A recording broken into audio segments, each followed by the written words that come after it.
Ani taata w'omwana wa Winnie Nwagi omutuufu? Ekyo kye kibuuzo oluvannyuma lwa Bizzy Nateete omuyimbi okuvayo n'alabikira mu katambi ng'abanja omwana wa Winnie Nwagi gw'alina era ng'aclaiminga ti ye taata we, n'era n'atunnyonnyola bulungi nnyo engeri gye bakwasaganyamu omukwano ne Winnie Nwagi okutuuka okuzaala omwana oyo, n'era Winnie Nwagi n'amugaana okubeera nga addamu okubeera nga amulaba. Ekyo kyakuleetinza awareness, n'era oluvannyuma analysis ne zitandika okubeera nga zivaayo ng'abantu beebuuza ddala kituufu ani taata w'omwana wa Winnie Nwagi omutuufu. Mu kusooka ex wa Winnie Nwagi abasinga gwe twali tumanyi Rasta, abantu bonna baali bakimanyi bulungi nnyo osanga nti ye taata w'omwana wa Winnie Nwagi, n'era baayawukana bubi nnyo ne beekubanga olw'ensonga omusajja oyo yamuyisanga bubi mu nsonga z'okukuba Winnie Nwagi n'okumuyisaamu amaaso, era ne baawukana. Rasta oyo n'agenda n'awasa omukyala omuzungu, n'era baayawukana mu bulungi. Winnie Nwagi okuva n'agamba taata w'omwana wange taliraba ku mwana we ne waali baakoze atya ne waali baakoze atya, kye kyaleese omwami omuyimbi Bizzy Nateete okuvaayo okubeera ng'aclaiminga nti omwana oyo Destiny mwana we, kyokka ng'abantu abamu bamanyimu nero oli Rasta ye taata w'omwana. However, kyatwewuunyisizza nnyo okubeera nga waliwo omusajja omulala gwe bagamba mbu ye taata w'omwana omutuufu. Kati kambikuviire ku ntono. Mwana wattu byonna bitandikirawa oba byonna byavudde ku kyo oba analysis zineeno nazijjeewa. Kankusomere bulungi nnyo n'amannya ganeeno osobole okukakasa oba onooviira ku story eno nga naawe kennyini okakasizza ng'ogamba mbudde kituufu ono ye taata w'omwana oba oli ye taata w'omwana, okusinziira ku bantu bonna n'engeri gye bakwasaganyamu oba engeri gye tufunyemu information eno okubeera nga tuzuula amazima ku taata w'omwana omutuufu ayinza kubeera nga yaani. Kyatandisewo kiti, eno blog nina gye nagijje naye ye yawandiise ng'agamba byonna ngenda bikusomera nga bibiri kubanga munene mwe muli amannya g'abataata abateebereza okubeera bataata b'ono omwana abatuufu. So ono ye yawandiise n'agamba Bizzy Nateete nga yakakoze n'agamba, well, I found out that this guy Bizzy is not the father of Winnie Nwagi's daughter Destiny Mirembe. Okitegera awandiise n'agamba ono omuvubuka Bizzy Nateete omuyimbi akizudde nga si ye taata w'omwana wa Winnie Nwagi amanyikiddwa nga Destiny as he claims. Weewaawo bayinza okuba nga beeyagalako oba beeryako ne beewoomera naye nga ekituufu kiri nti Guy ono si ye taata w'omwana wa Winnie Nwagi. Lwaki awandiika bw'ati? Wano wansi n'agamba kikakasiddwa nti ono Guy just anoonya attention ya bannayuganda nti naye muyimbi era ssebo yeetuuma erinnya lya Fire Daddy ku mikutu egy'enjawulo ku social media okufaanaganyako nga ne Winnie Nwagi we yeeyita Fire Baby erya Winnie Nwagi. Ako nako kategedde. Wano wansi n'awandiika ng'agamba mpozi n'ekirala omurasta Jeno lwakwani erinnya lya nnemi oli gwe nakugambye ex wa Winnie Nwagi amannya g'amatuufu nga ye Valentino Lukundoye Joshua eyawasa omuzungu gye buvuddeko naye era si ye taata wa Destiny.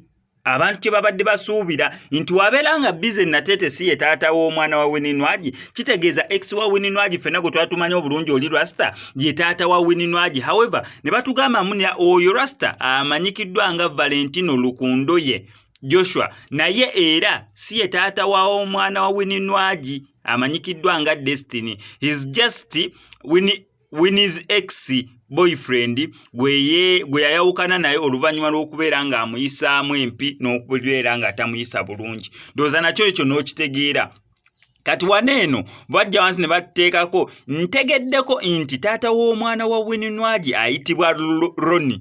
Eryo lyokka ly'erinnya lye bamanyikiddwako era yali akolera mu Oriflame Beauty Company. Omwami ono muddugavu n'era afaanaganira ddala omwana Destiny. Kati awe tuli mu kubeera nga twebuuza taata w'omwana wa Winnie Nwagi omutuufu yaani?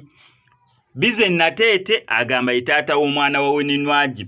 Rasta gwe tutegeddeko Joshua naye bagamba mbu oyo just ex wa Winnie Nwagi si ye taata w'omwana wa Winnie Nwagi. Kati wavuddeyo erinnya erimanyikiddwa nga Ronnie nalyo ne lijja mu game nalyo nga bagamba mbu yandibeera nga ye mutata w'omwana wa Winnie Nwagi omutuufu. Kyogenda okola kiriki? Kyogenda okola kiri simple. Subscribing onyige ku notification bell togenda kubeera nga omissinga updates kubanga byonna tugenda kubeera nga tubikutuusaako nga we bijja.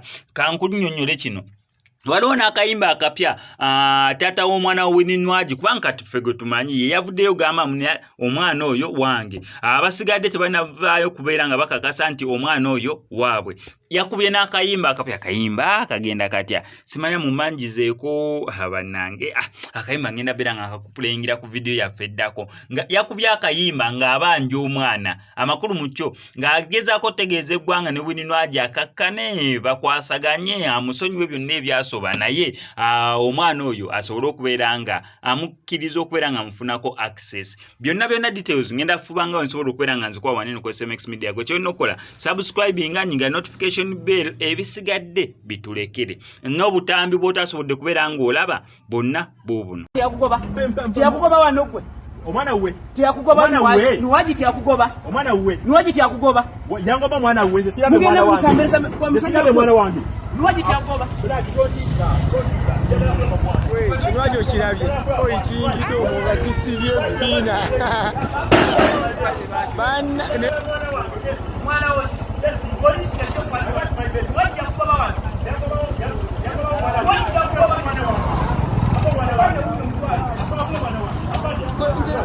ono gayakanira mwana bannange gayakanira mwana bannange nogiyani nagitoba olimba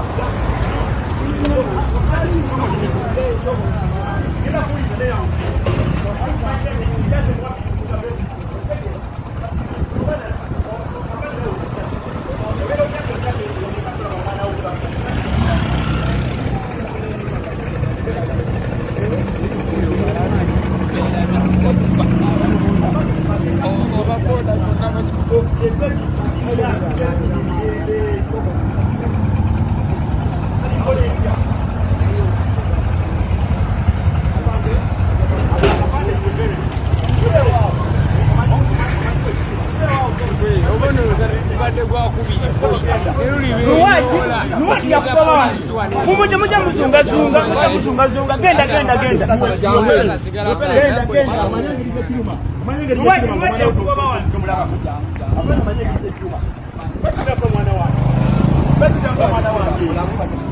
mwana wange Nwagi njagala mwana wange.